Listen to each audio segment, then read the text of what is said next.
अस्सलाम वालेकुम and welcome back to पख्तुलिश।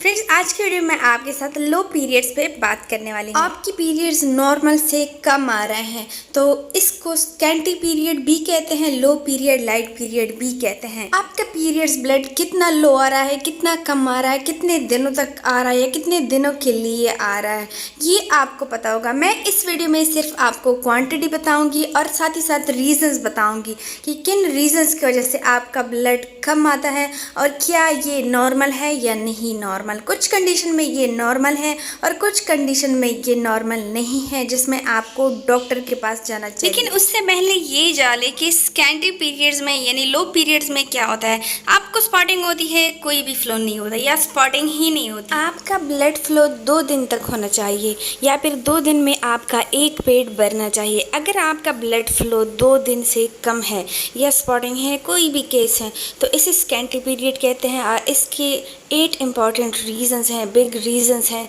जो इस वीडियो में मैं शेयर करने वाली हूँ, जिसमें कुछ केसेस नॉर्मल हैं, कुछ नॉर्मल नहीं है। First important in big reason है एज। एज बहुत ज़्यादा मैटर करता है। अब एज में 2 अपोजिट चीज़ें हैं। एक है स्टार्ट टीनेज गर्ल की जो फर्स्ट पीरियड आते हैं, वो टाइम, उसमें फर्स्ट टाइम लड़की की पीरियड आ जाते हैं, वो कभी स्पॉटिंग होती है, कभी हल्का सा फ्लो आ जाता है, अगले मंथ स्पॉटिंग होती है या पीरियड्स नहीं आते। तो इस केस में ये चीज़ नॉर्मल है, क्योंकि फर्स्ट टाइम टीनेज गर्ल की जो पीरियड आती है उसमें स्पॉटिंग भी हो सकती है, इरेगुलरिटी 1 ईयर तक सब कुछ पॉसिबल है और ये नॉर्मल केस है। इसके लिए आपको बिल्कुल भी घबराना नहीं है। अब सेकंड जो चीज़ आती है वो आती है मेनोपॉज।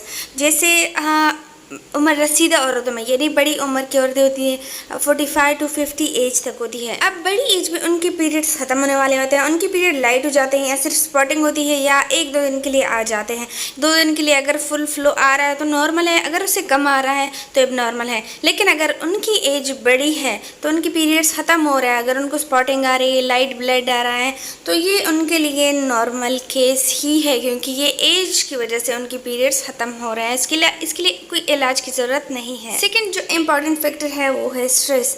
स्ट्रेस जो है फिजियोलॉजिकल चेंज है, ये हार्मोन्स में डिस्टर्बेंस क्रिएट करता है। मैंने बहुत सी वीडियोज़ में बताया कि पीरियड्स के लिए स्ट्रेस बहुत अहम रोल अदा करता है, सो स्ट्रेस को अवॉइड किया करें। स्ट्रेस की वजह से आपके पीरियड्स स्कैंटी पीरियड हो सकते हैं, लाइट पीरियड्स हो सकते हैं, लो पीरियड्स हो सकते हैं नॉर्मल से, या फिर बंद भी हो सकते हैं। स्ट्रेस की वजह से आपकी पीरियड्स में यकीनन चेंजेस आ सकते हैं, सो स्ट्रेस को अवॉइड किया करें। अगर मसला ठीक नहीं हो रहा तो डॉक्टर के पास जाएं। थर्ड नंबर पे है हार्मोनल इम्बैलेंस। हार्मोनल इम्बैलेंस जो है ये मेन इशू आता है जब पीसीओडी या पीसीओएस लोगों में ये उनके पीरियड अगर लाइट ब्लड उनको आता है तो उनके साथ कुछ लोगों की तो आती भी नहीं है, कुछ लोगों की सिर्फ स्पॉटिंग होती है, लाइट ब्लीडिंग होती है। तो उनको पहले अपने हार्मोन्स को बैलेंस करना चाहिए और इसके लिए बाकायदा डॉक्टर के पास जाके ट्रीटमेंट करनी चाहिए ताकि उनके हार्मोन्स बैलेंस हो, तभी पीरियड सही होंगे। फिजियोलॉजिकल रीजंस भी हो सकते हैं, या बहुत ज़्यादा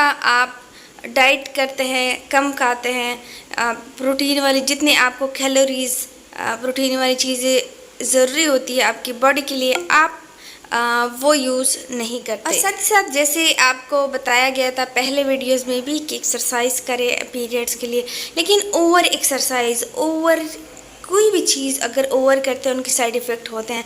अगर आप ओवर एक्सरसाइज कर रहे हैं या लोअर डाइट कर रहे हैं या वेट को एक्सेसिवली लॉस किया है आपने बहुत तेज़ी से, तो ये भी लाइट ब्लीडिंग का, स्पॉटिंग का या फिर स्कैंटी पीरियड्स का रीज़न हो सकता है।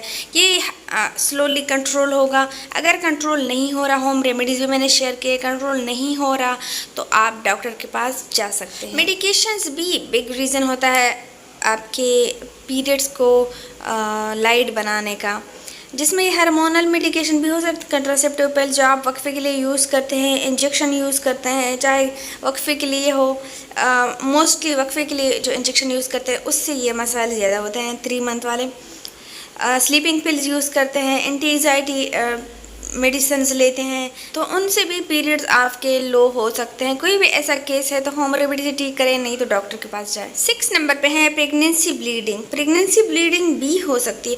पहले आप चेक किया करें हमेशा से, जब भी आपके पीरियड्स गायब हो जाएं या हाल किसी स्पॉटिंग हो अगले मंथ आपको, तो लाइट ब्लड आए, तो आप चेक किया करें कहीं आपको प्रेगनेंसी तो नहीं है। फर्स्ट ये चीज़ ज़रूरी है।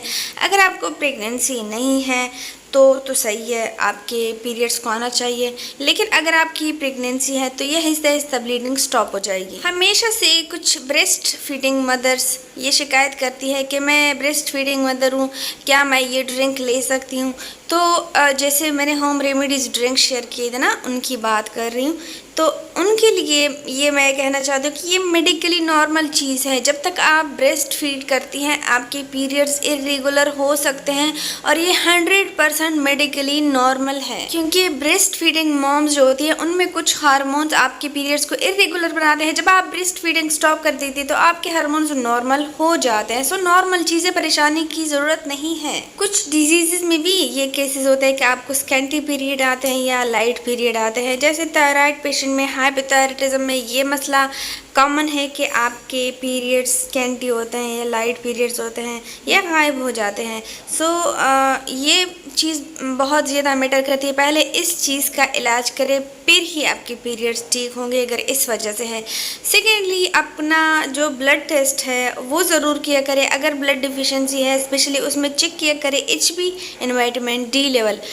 इसमें ये चीज़ चेक किया करें, अगर वो आपकी कम है तब भी आपके पीरियड्स स्कैंटी हो सकते हैं या लाइट हो सकते हैं या गायब हो सकते हैं। सो ये सारे रीज़न, ये थे 8 इम्पॉर्टेंट रीज़न। ये सारे वही बिग रीज़न हैं जो हम सब के साथ पेश आते हैं और ये आपके पीरियड्स को लाइट करने का ज़रिया बनते हैं या स्कैंटी पीरियड गायब करने का ज़रिया बनते हैं।